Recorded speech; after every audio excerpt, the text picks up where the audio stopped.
Assalamualaikum warahmatullahi wabarakatuh. Alhamdulillah kita masih diberi kesehatan oleh Allah Subhanahu wa taala sehingga kita dapat bersilaturahmi kembali, dapat bertemu lagi dengan saya di channel yang sama pada pelajaran Islamic Studies kelas 6. Pada kali ini kita akan belajar pelajaran yang ke-8 ya. Pada pelajaran yang ke-8 ini kita belajar meneladani nabi dan rasul. Khususnya kita meneladani Nabi Ayub alaihissalam dan Nabi Adam alaihissalam. Seperti apa kisahnya dan apa saja yang harus kita teladani dari kisah mereka berdua? Simak terus video ini sampai selesai. Anak-anakku sekalian, untuk kisah Nabi Ayub dan Nabi Adam alaihissalam, kisah Nabi Ayub alaihissalam dan Nabi Adam alaihissalam bisa kalian baca di buku paket halaman 99 dan halaman 104. Nah, siapa sih Nabi Ayub ini? Ternyata Nabi Ayub ini masih cicitnya Nabi Ibrahim. Jadi Nabi Ayub alaihissalam itu punya ayah namanya Ais, ya. Ais ini punya ayah yaitu Nabi Ishak, dan kita tahu semua bahwa Nabi Ishak adalah putranya Nabi Ibrahim alaihissalam. Jadi masih cicitnya Nabi Ibrahim. Makanya Nabi Ibrahim mendapatkan julukan Abul Anbiya karena anak-anaknya, cicit-cicitnya bahkan banyak yang menjadi nabi. Dan Nabi Ayub ini adalah orang yang kaya raya, hartanya melimpah ruah, ternaknya tak terbilang, anaknya soleh-soleh. Sehingga keadaan Nabi Ayub yang demikian ini menjadi viral, diperbincangkan oleh para malaikat di langit. Nah, iblis mendengarkan ini iri karena tugas iblis, misinya iblis ini kan mencari teman di neraka. Jadi semua keturunannya Nabi Adam itu pengen digoda sama iblis agar menjadi temannya nanti di neraka. Maka melihat keadaan Nabi Ayub yang demikian, dia pun mencoba memohon kepada Allah untuk menggoda Nabi Ayub. Dengan apa menggodanya? Dengan menghilangkan harta bendanya sampai anaknya meninggal. Karena menurut iblis, Nabi Ayub ini dia itu soleh, itu rajin beribadah itu untuk mendapatkan harta yang melimpah. Itu untuk mendapatkan anugerah Allah berupa harta.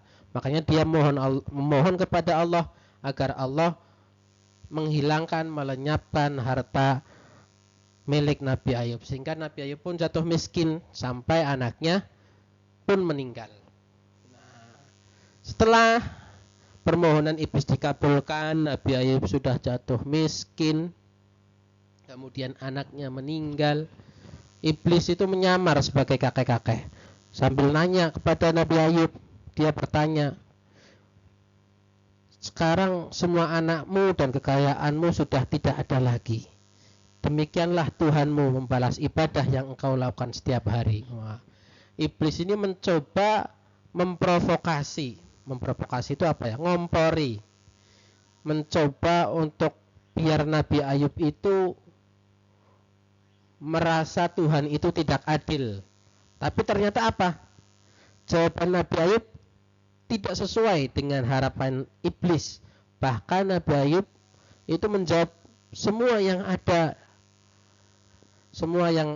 ada padaku adalah milik Allah dan akan kembali lagi kepada Allah. Wah, ternyata Nabi Ayub sadar betul bahwa kekayaan yang dia miliki sebelumnya, anaknya titipan Allah, kekayaannya juga milik Allah. Jadi ya terserah Allah, seandainya Allah itu mau mengambil hartanya. Terserah Allah jika Allah mau mengambil anaknya.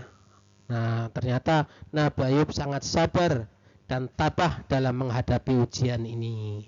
Wah, ternyata iblis itu tidak kalah juga. Setelah mengetahui bahwa Nabi Ayub sabar menghadapi cobaan, dia melakukan tipu daya lagi. Dia memohon kepada Allah agar mencoba lagi Nabi Ayub dengan menghilangkan kesehatannya.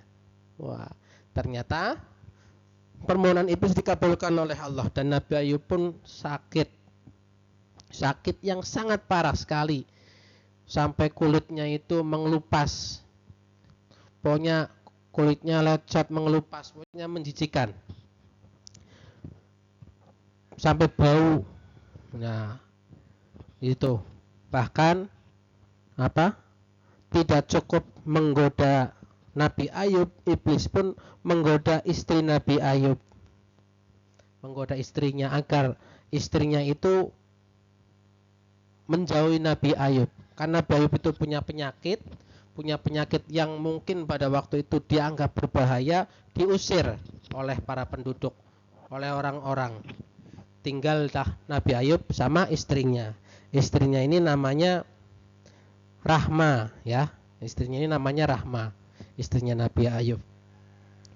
Digoda istrinya, ya, agar dia tidak setia terhadap Nabi Ayub. Ternyata betul, istrinya Nabi Ayub termakan oleh godaan iblis. Akhirnya istrinya pun meninggalkan Nabi Ayub, sampai membuat Nabi Ayub itu marah dan berniat untuk menghukum istrinya dengan memukul dengan 100 kali pukulan itu. Nah, akhirnya setelah sekian lama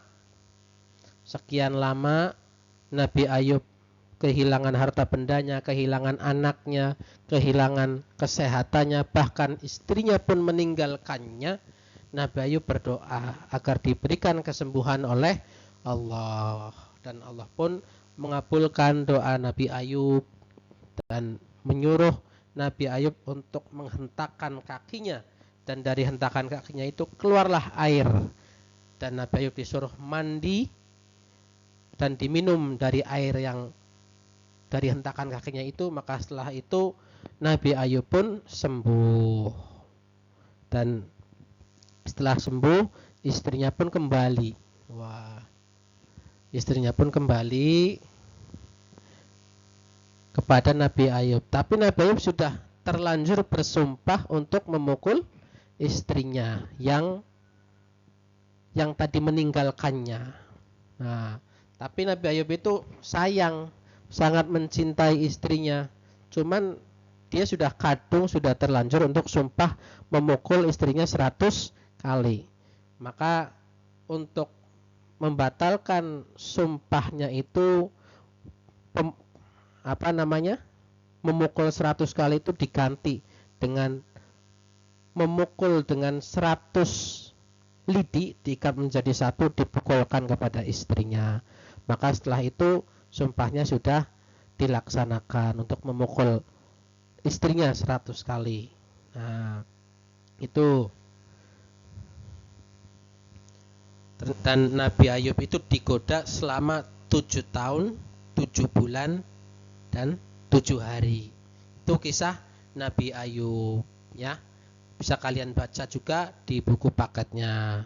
Adapun cerita Nabi Adam, itu kisah Nabi Adam itu ada di Al-Quran, di buku juga sudah dituliskan bahwa awal mula penciptaan Nabi Adam itu dipertanyakan oleh para malaikat. Ya, kata malaikat, "Ya Allah, apakah engkau akan menjadikan makhluk yang akan berbuat kerusakan di atas muka bumi dan pertumpahan darah, padahal kami senantiasa berbakti dengan memujimu dan memuliakanmu?" Namun pertanyaan malaikat ini dijawab oleh Allah, "Sesungguhnya aku amat mengetahui apa yang kamu tidak ketahui." Nah, karena malaikat ini patuh dan tunduk kepada Allah, malaikat pun mengikuti perintah Allah. Setelah itu Adam dijadikan oleh Allah, diciptakan oleh Allah.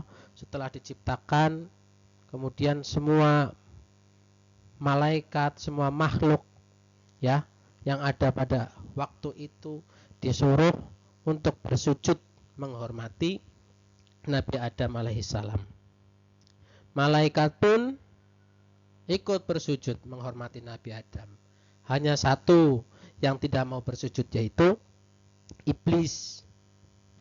Iblis tidak mau bersujud kepada Nabi Adam alaihissalam karena iblis itu merasa lebih mulia karena dirinya diciptakan dari api, sedangkan Nabi Adam itu hanya diciptakan dari tanah. Merasa api itu lebih mulia dari tanah. Dia sombong, tidak mau menuruti perintah Allah. Dia membangkang kepada perintah Allah. Akhirnya iblis pun diusir dari surga. Tadinya iblis itu penghuni surga, sama seperti Nabi Adam. Bahkan iblis dijuluki ini penjaga surga. Dulu itu soleh, iblis itu dulu soleh. Namun karena dia membangkang perintah Allah, tidak mau sujud kepada Nabi Adam, akhirnya dia diusir dari surga dan akan ditempatkan di neraka. Nah, namun dengan sombongnya iblis pun menerima hukuman Allah dan meminta umurnya dipanjangkan sampai hari kiamat agar dia dapat menggoda Nabi Adam dan anak turunannya. Ya. Menggoda anak turunannya menjadi temannya di neraka nanti gitu. Dan setelah itu iblis pun dikeluarkan. Setelah Nabi Adam diciptakan, Allah pun menciptakan Hawa, istrinya Nabi Adam, tinggal di surga. Nah, tinggal di surga, disuruh bebas di surga, cuman mau ngapain aja boleh, kecuali tidak boleh mendekati pohon yang terlarang. Wah, sama Allah tidak boleh mendekati pohon yang terlarang. Ternyata iblis tahu bahwa Nabi Adam tidak boleh mendekati pohon terlarang. Makanya iblis mencoba menggoda Nabi Adam agar dia melanggar peraturan yang dibuat oleh Allah. Sehingga Nabi Adam pun mendekati, bahkan sampai memakan buah dari pohon terlarang itu. Kata iblis kepada Nabi Adam, wahai Nabi Adam, kamu ini makan saja buah yang ada di pohon itu. Itu pohon, kalau kamu makan buah yang ada di pohon itu, kamu akan kekal seperti para malaikat. Wah. Itu digoda dan akhirnya sampai tergoda. Nabi Adam makan buah itu. Kemudian istrinya Ibu Hawa juga makan buah itu. Nah, setelah tergoda, diperingatkan oleh Allah bahwa itu adalah larangan Allah. Ya. Itu bisa dibaca sendiri lanjutan ceritanya. Sampai Nabi Adam taubat, mohon ampun kepada Allah agar diampuni dosanya. Karena Nabi Adam sudah melanggar perintah Allah agar tidak mendekati pohon terlarang, malah mendekati bahkan sampai makan. Nah, tuh bisa disimak, bisa dibaca di buku paket ada.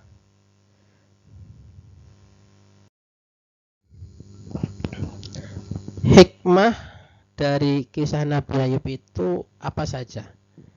Nah, tadi saya sudah cerita panjang lebar, bisa juga dibaca di buku paket. Sekarang kita harus bisa mengambil hikmah dari kisah Nabi Ayub alaihissalam.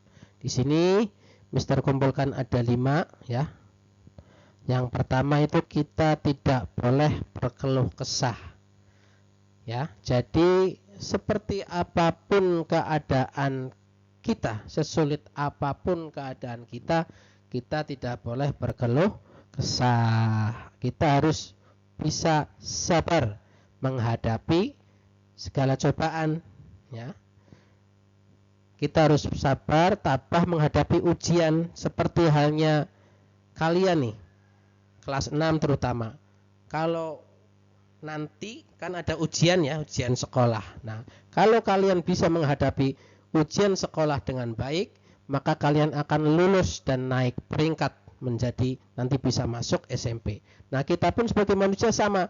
Kalau kita bisa sabar, lulus menghadapi cobaan dan ujian yang Allah berikan, maka kita pun akan naik peringkat, akan dimuliakan oleh Allah atau akan diampuni dosanya oleh Allah.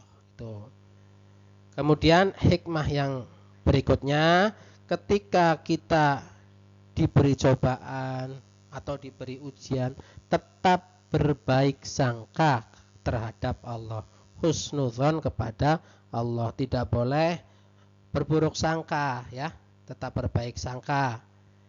Tuh, kemudian apa yang menjadi kewajiban kita seperti halnya sholat dan sebagainya, berbuat baik kepada sesama, meskipun kita dalam keadaan yang sulit sekalipun harus kita tetap laksanakan.